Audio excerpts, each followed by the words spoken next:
Good morning, dear children. Today I am going to explain chapter number 4, Agriculture, from Geography. Agriculture is a primary activity which produces most of the food that we consume. It also produces raw material for various industries. India is an agriculturally important country. Two-thirds of its population is engaged in agricultural activities. Agriculture is a primary activity.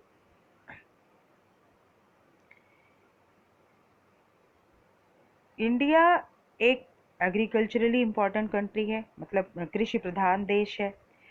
इसकी 2/3 जनसंख्या खेती के कार्यों में लगी हुई है। Agriculture एक प्राइमरी एक्टिविटी है जो कि जो भी भोजन हम कंज्यूम करते हैं, जो भी चीज़ें हम उपभोग करते हैं, है ना, उसको ये प्रोड्यूस करती है। भोजन वाली चीज़ें, है ना, एग्रीकल्चरल एक्टिविटी से ही प्रोडक्शन होता है इनका। Besides food grains it also produces raw material for various industries. Food grains के अलावा ये इंडस्ट्रीज़ के लिए रॉ मटेरियल्स भी प्रोड्यूस करती है। Can you name some industries based on agricultural raw material? तो क्या आप कुछ इंडस्ट्रीज़ के नाम बता सकते हैं जो कि एग्रीकल्चरल रॉ मटेरियल पर बेस होती हैं, मतलब कि ऐसे कच्चे माल पर जो कि एग्रीकल्चर से उनको मिलते हैं। Moreover some agricultural products like tea, coffee, spices etcetera are also exported. इसके अलावा कुछ एग्रीकल्चरल प्रोडक्ट्स एक्सपोर्ट भी किए जाते हैं। Now types of farming, let's see how many types of farming are there. Agriculture is an age-old economic activity in our country. Over these years, cultivation methods have changed significantly depending upon the characteristics of physical environment, technological know-how, and socio-cultural practices.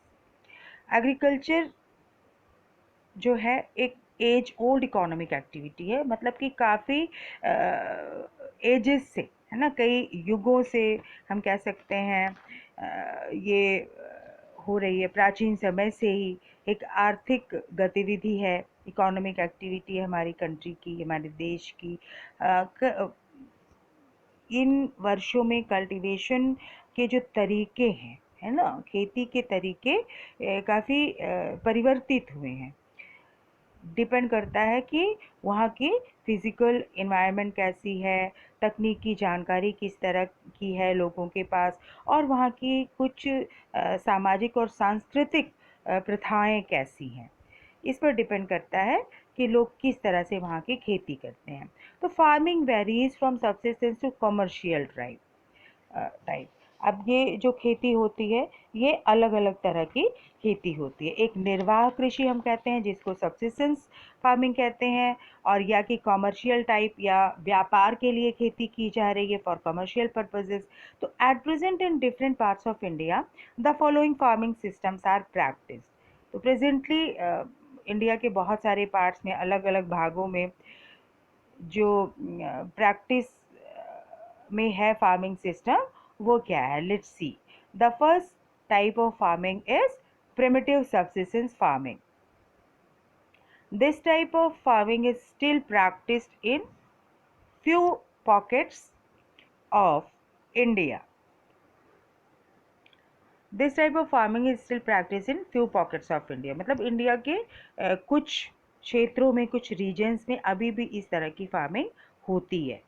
Primitive subsistence agriculture is practiced on small patches of land with the help of primitive tools like hoe, dhow, and digging sticks and family community labor. तो ये जो primitive subsistence agriculture है, प्राचीन जीवन निर्वाह कृषि जिसको कहते हैं, है ना, ये ज़मीन के छोटे टुकड़े पर इस तरह की खेती की जाती है जो प्रिमिटिव टूल्स की हेल्प से। जो कि प्राचीन औजार हैं या ट्रेडिशनली जिनका उपयोग किया जाता है, जैसे कुदाल है, खुरपी है, फावड़ा है, या जो दूसरे डिगिंग स्टिक्स हैं उनकी मदद से, और इसके साथ ही साथ अपने परिवार या अपने कम्युनिटी के लेबर की मदद से ये खेती की जाती है। This type of farming depends upon monsoon, natural fertility of the soil and suitability of other environmental conditions to the crops growth। इस तरह की खेती डिपेंड करती है मानसून पर, मुख्य रूप से मानसून पर, रेनफॉल पर, वर्षा पर निर्भर करती है। Natural fertility of soil, soil कितनी ज़्यादा प्राकृतिक रूप से उपजाऊ है, और वहाँ की जो दूसरी इन्वायरमेंटल सुटेबिलिटी, इन्वायरमेंटल कंडीशंस कितनी ज़्यादा सुटेबल है, बहुत ज़्यादा वहाँ पर गर्मी है या बहुत ज़्यादा ठंड होती है ना। तो जो क्रॉप्स वहाँ पर ग्रो की जाती हैं उसके लिए वो कितनी ज़्यादा यथा योग्य है, या उसके लिए सुटेबल कितनी ज़्यादा है ना, उपयोगी कितनी इन्वायरमेंट है वहाँ की, environmental conditions. It is A slash and burn agriculture, ये प्रिमिटिव सब्सिस्टेंस फार्मिंग को हम कहते हैं slash and burn agriculture. Land को क्लियर किया जाता है और उसको, बाकी जो उसमें वनस्पतियाँ होती हैं, वेजिटेशन होती हैं, it is burn after clearing the land। Farmers clear a patch of land and produce cereals and other food crops to sustain their family। अब इस तरह से यहाँ पर जो फार्मर्स होते हैं ज़मीन के टुकड़े को साफ कर लेते हैं और वहाँ पर अनाज का उत्पादन करते हैं और दूसरी फूड क्रॉप्स जो है उनको प्रोड्यूस करते हैं अपनी फैमिली को सस्टेन करने के लिए, अपनी सस्टेनेंस के लिए, अपनी फैमिली का निर्वाह करने के लिए। When the soil fertility decreases, the farmers shift and clear a fresh patch of land for cultivation। और जब कुछ समय के बाद ज़मीन की उर्वरकता, ज़मीन की फर्टिलिटी, मिट्टी की फर्टिलिटी, उसका उपजाऊपन कम हो जाता है, डिक्रीज हो जाता है, तो अब फार्मर्स दूसरी जगह पर शिफ्ट होते हैं, एक clear fresh patch of land cultivation के लिए, है ना, वहाँ पर जाते हैं, एक फ्रेश पैच ऑफ लैंड को क्लियर करते हैं, ज़मीन के टुकड़े को साफ करते हैं कल्टीवेशन के लिए। And this type of shifting allows nature to replenish the fertility of the soil through natural processes. अब इस तरह की जो शिफ्टिंग करते हैं वो, उससे क्या होता है, नेचर को एक मौका मिल जाता है प्राकृतिक रूप से अब ज़मीन की जो फर्टिलिटी है, सॉइल की फर्टिलिटी, मिट्टी की फर्टिलिटी, वो क्या होती है, वो बढ़ जाती है नेचुरल प्रोसेस के थ्रू। प्राकृतिक रूप से उसकी उर्वरकता, उसका उपजाऊपन बढ़ जाता है। Land productivity in this type of agriculture is low as the farmer does not use fertilisers और अदर मॉडर्न इनपुट्स। अब यहाँ की जो लैंड प्रोडक्टिविटी है, जो यहाँ की ज़मीन की उत्पादकता है, इस एग्रीकल्चर की जो इन दिस टाइप ऑफ एग्रीकल्चर, वो लो होती है, क्योंकि फार्मर फर्टिलाइज़र्स नहीं यूज़ करता है, या कि दूसरे आधुनिक साधन या दूसरे इनपुट्स वो यूज़ नहीं करता है प्रोडक्शन के लिए। It is known by different names in different parts of the country. Country के अलग अलग भागों में इसको अलग अलग नामों से जाना जाता है। Can you name some such type of farmings? क्या आप इस तरह की कुछ फार्मिंग्स के नाम बता सकते हो? Earlier in the in class 9th you have already read in the history the chapter number 4 forests and societies, है ना, वहाँ पर आपने इसके बारे में पढ़ा था, शिफ्टिंग कल्टीवेशन के बारे में, और बहुत सारे नाम भी आपने पढ़ा था, हो सकता है आपको याद हो। It is jhuming in north eastern states like Assam, Meghalaya, Mizoram and Nagaland, Pamlu in Manipur, Deepa in Bastar, district of Chhattisgarh and in Andaman and Nicobar Islands। इसको झूमिंग नाम से जाना जाता है। जो हमारे नॉर्थ ईस्टर्न स्टेट्स हैं, जैसे आसाम, मेघालय, मिज़ोरम, नागालैंड, है ना, मणिपुर में पामलू, और इसके अलावा छत्तीसगढ़ में जो बस्तर डिस्ट्रिक्ट है वहाँ पर दीपा है एक जगह वहाँ, और इसके अलावा अंडमान और निकोबार आइलैंड्स में it is known as jhuming. Now, jhuming, the slash and burn agriculture is known as milpa in Mexico and Central America, conuco in Venezuela, roca in Brazil, masol in Central Africa, ladang in Indonesia, रे in Vietnam. तो इस तरह से हम कहते हैं कि ये स्लैश और बर्न एग्रीकल्चर जो है इसको अलग अलग नामों से जानते हैं, है ना। मेक्सिको में और सेंट्रल अमेरिका में इसको मिल्पा के नाम से जाना जाता है, वेनेजुएला में कोनुका कहते हैं, ब्राज़ील में रोका कहा जाता है, सेंट्रल अफ्रीका में मसूल, और इसी तरह से इंडोनेशिया में लदांग के नाम से जानते हैं, वियतनाम में रे के नाम से कहा जाता है इसको। इंडिया में, in India, this primitive form of cultivation is called बिवाड़ और दाहिया in मध्य प्रदेश, है ना। अब ये जो प्राचीन रूप है कल्टीवेशन का, प्रिमिटिव फॉर्म है एग्रीकल्चर का, कल्टीवेशन का, इसको बिवाड़ कहते हैं या दाहिया कहते हैं मध्य प्रदेश में, पोदू और पेंडा इन आंध्र प्रदेश, पामादाबी और कुमान और Bringa in Orissa, Kumari in Western Ghats, Valre और Waltre in south eastern Rajasthan, Khil in the Himalayan belt, Kuruwa in Jharkhand and jhumming in the north eastern region. तो इस तरह से we can see jhumming, the शेफली cultivation is known in the different parts of regions with different names. Okay, now we come to the next page. Rinjha lived with her family in a small village at the outskirts of Defu in Assam. Assam में दीफू की सीमा से लगा हुआ एक गांव है, रिंझा उसी में रहती है, and she enjoys watching her family members clearing, slashing and burning a patch of land for cultivation. उसको अच्छा लगता है जब उसके पेरेंट्स, उसके फैमिली मेम्बर्स एक ज़मीन के टुकड़े को क्लियर करते हैं और स्लैशिंग और बर्निंग करते हैं। She often helps them irrigating the fields with water running through a bamboo canal from the nearby spring. और अक्सर वो अपने पेरेंट्स की हेल्प करती है उनके उन फील्ड्स को सिंचाई करने के लिए। कैसे सिंचाई करते हैं ये लोग? With water running through a bamboo canal from the nearby spring. आसपास कोई स्प्रिंग बहता है, कोई स्रोत है, पानी का सोता बहता है, और वहाँ से एक बैम्बू कनाल, आपने बांस देखे होंगे, है ना, तो उसी बैम्बू कनाल के थ्रू उसको अटैच कर दिया गया, स्प्रिंग से लगा दिया गया है, और उसी के थ्रू पानी जो है पहुंचता है उस स्रोते से बैम्बू कनाल के थ्रू होते हुए फील्ड में। And she loves the surroundings and wants to stay here as long as she can. अब वो अपने आसपास के सराउंडिंग्स को काफ़ी पसंद करती है और चाहती है यहाँ पर रहना जब तक हो सके।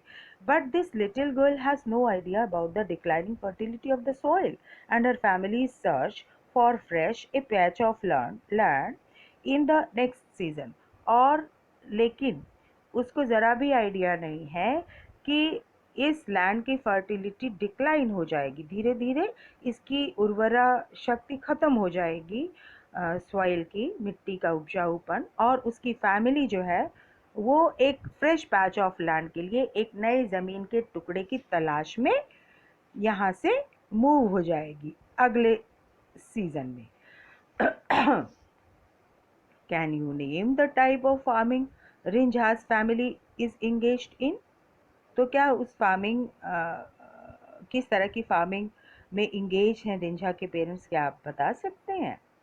Okay, think of it and write the answer in your notebook. Can you enlist some crops which are grown in such farming? क्या आप कुछ क्रॉप्स का नाम बता सकते हैं जो इस तरह की फार्मिंग से ग्रो होती हैं? Now, intensive subsistence farming, the next type of farming. Intensive subsistence farming मतलब जहाँ पर निर्वाह कृषि पर बहुत ज़्यादा जोर दिया जाता है। This type of farming is practised in areas of high population pressure. इस तरह की जो फार्मिंग होती है वहाँ पर बहुत ज़्यादा प्रेशर होता है लैंड पर, हाई पॉपुलेशन का।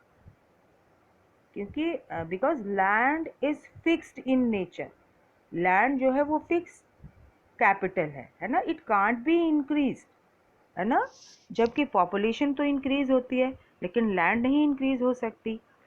तो इस वजह से एक छोटी सी लैंड पर जो भी पॉपुलेशन है उसका प्रेशर होता है कि ज़्यादा से ज़्यादा लैंड, ज़्यादा से ज़्यादा प्रोडक्शन हो सके कम से कम लैंड में।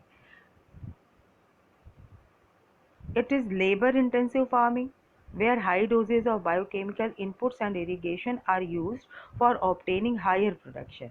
अब ये जो सबसिस्टेंस फार्मिंग है ये एक लेबर इंटेंसिव फार्मिंग है, मतलब यहाँ पर बहुत ज़्यादा श्रम का उपयोग होता है, बहुत ज़्यादा मेहनत करनी पड़ती है, जहाँ की हाई डोजेस जो है बायोकेमिकल इनपुट्स के और इरिगेशन, इसके साथ साथ इरिगेशन यूज़ किया जाता है, HYV सीड्स, है ना, और बायोकेमिकल इनपुट्स यूज़ किया जाता है ज़्यादा से ज़्यादा, और सिंचाई भी इसमें ज़्यादा यूज़ होती है, ज़्यादा सिंचाई करना पड़ता है ताकि प्रोडक्शन जो है उत्पादन ज़्यादा हो सके, हायर प्रोडक्शन ऑब्टेन किया जा सके।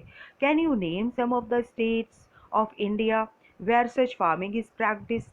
तो क्या इंडिया में आप कुछ स्टेट्स का नाम बता सकते हैं जहाँ पर इस तरह की फार्मिंग होती है? दो the right of inheritance leading to the division of land among successive generations has rendered land holding size uneconomical, the farmers continue to take maximum output from the limited land in the absence of alternative sources of livelihood. दो the right of inheritance leading to the, क्योंकि जो right of inheritance है, पैतृक संपत्ति का अधिकार है ना, उसमें उसकी वजह से जो लैंड का डिवीज़न है वो बढ़ रहा है सक्सेसिव जनरेशन्स के बीच। मतलब ये जो जनरेशन, आगे की जनरेशन है, आगे आने वाली जो पीढ़ी है ना, ये जो पीढ़ी है इसमें डिवीज़न हो रहा है, अपने जो भी उनके फादर की लैंड है, फोर फादर की लैंड है, या फादर की, पिता की जो संपत्ति है उसमें पुत्रों का अधिकार होता है। अब तो पुत्रियों का भी अधिकार को अधिकार मिल गया है ना, वो भी समान रूप से हकदार हैं अपने पिता की पैतृक संपत्ति में। तो अब जो पिता के पास ज़मीन होती है उसमें जितने भी बेटे होते हैं उनका हिस्सा होता है। तो अब जितने ज़्यादा बेटे हैं उतना ज़्यादा हिस्सा हुआ ज़मीन में, ठीक है। तो इससे लैंड होल्डिंग्स का जो साइज़ है वो काफ़ी कम हो गया है। जो फार्मर्स हैं वो कंटिन्यू रखते हैं ज़्यादा से ज़्यादा मैक्सिमम आउटपुट लेना, ज़्यादा से ज़्यादा आउटपुट लेना चाहते हैं एक लिमिटेड लैंड से, मतलब थोड़ी सी ज़मीन से ज़्यादा प्रोडक्शन करना चाहते हैं वो, क्योंकि अब उनके पास कोई भी अल्टरनेटिव सोर्स नहीं होता है आजीविका का, है ना। उनको अपने जीवन चलाने के लिए, अपनी आजीविका के लिए कोई दूसरा अल्टरनेटिव सोर्स ना होने की वजह से अब उनको ज़्यादा से ज़्यादा प्रोडक्शन उस लिमिटेड लैंड से ही करना पड़ता है। Thus there is a enormous pressure on agricultural land. तो इस तरह से एग्रीकल्चरल लैंड पर बहुत ज़्यादा इनॉर्मस प्रेशर होता है। कमर्शियल फार्मिंग, इसके बाद हम देखते हैं commercial farming. The main characteristic of this type of farming is the use of higher doses of modern inputs, that is high yielding variety HYV seeds, chemical fertilizers, insecticides and pesticides in order to obtain higher productivity. अब जो main characteristics हैं इस तरह की farming की वो क्या है? Is the use of higher doses of modern inputs. यहाँ पर कमर्शियल फार्मिंग पे मॉडर्न इनपुट्स के हायर डोजेस यूज़ किए जाते हैं, that is high yielding variety seeds HYV seeds, अच्छी गुणवत्ता वाली अच्छी किस्म के बीजों को यूज़ किया जाता है, केमिकल फर्टिलाइज़र्स यूज़ किए जाते हैं, इंसेक्टिसाइड्स, पेस्टिसाइड्स यूज़ की जाती हैं ताकि ज़्यादा से ज़्यादा प्रोडक्टिविटी ऑब्टेन की जा सके, ज़्यादा से ज़्यादा उत्पादन किया जा सके। The degree of commercialisation of agriculture varies from one region to another.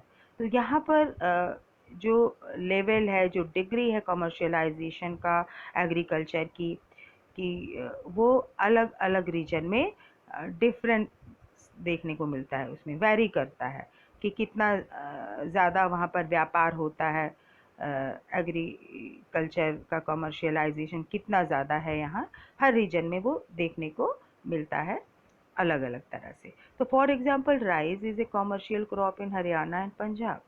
तो हम उदाहरण स्वरूप देख सकते हैं कि राइस जो है, चावल, वो हरियाणा और पंजाब में एक कमर्शियल क्रॉप है, but in Orissa it is a subsistence crop, क्योंकि हरियाणा पंजाब में ज़्यादातर लोग प्रिफर करते हैं व्हीट, है ना, रोटी खाते हैं, और व्हीट सब्सिस्टेंस क्रॉप है वहाँ की।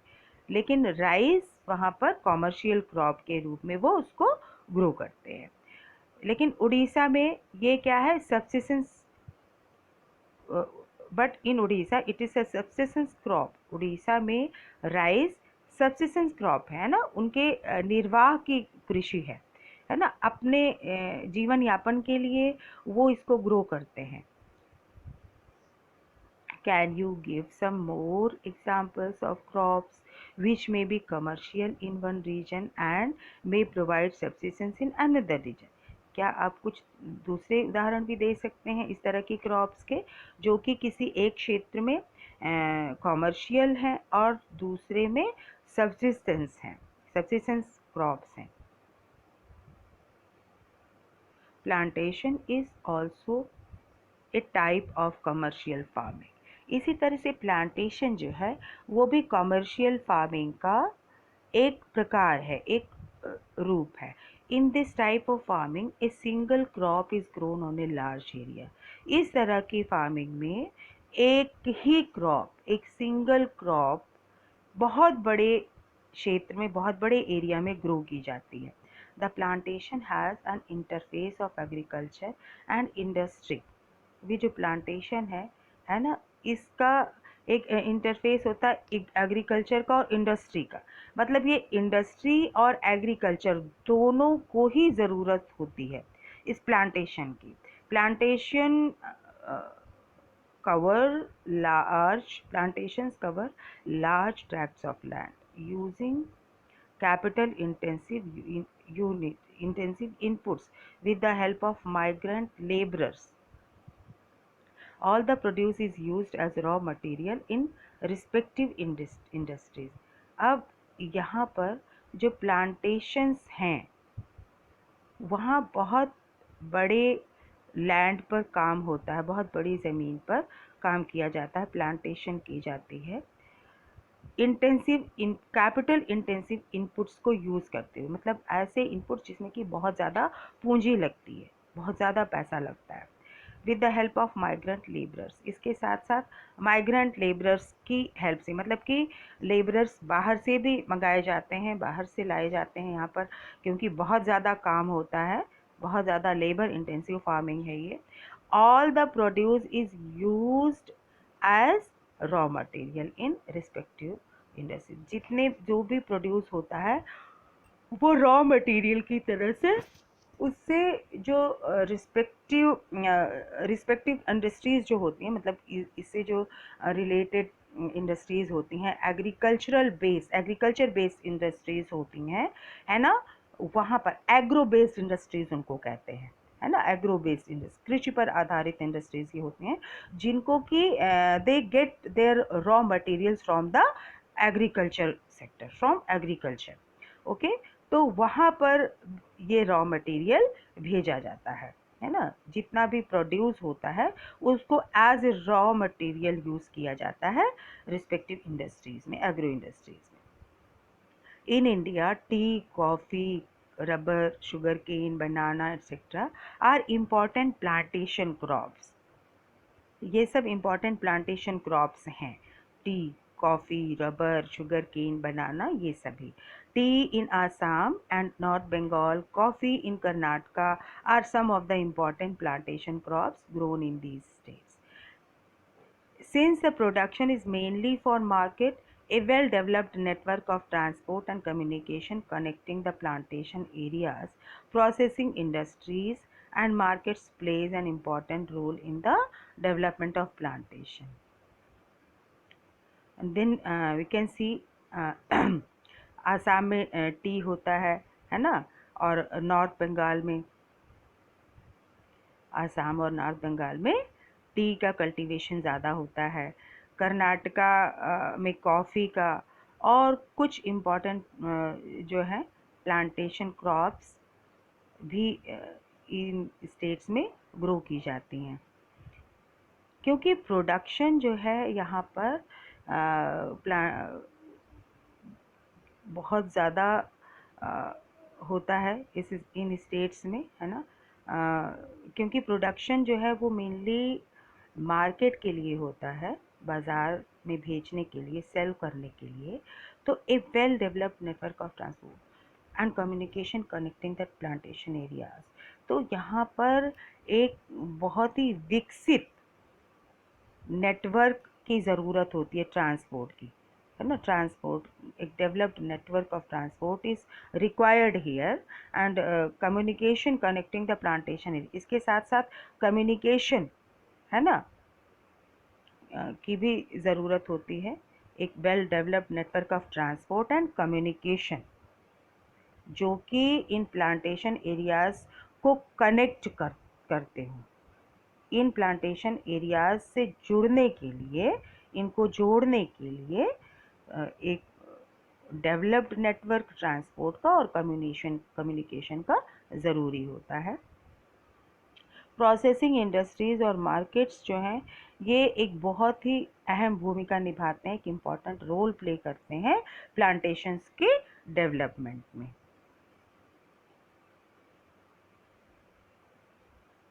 Now let's finish the topic here. Our new topic will be continued in the next video. Okay, dear children, that's all for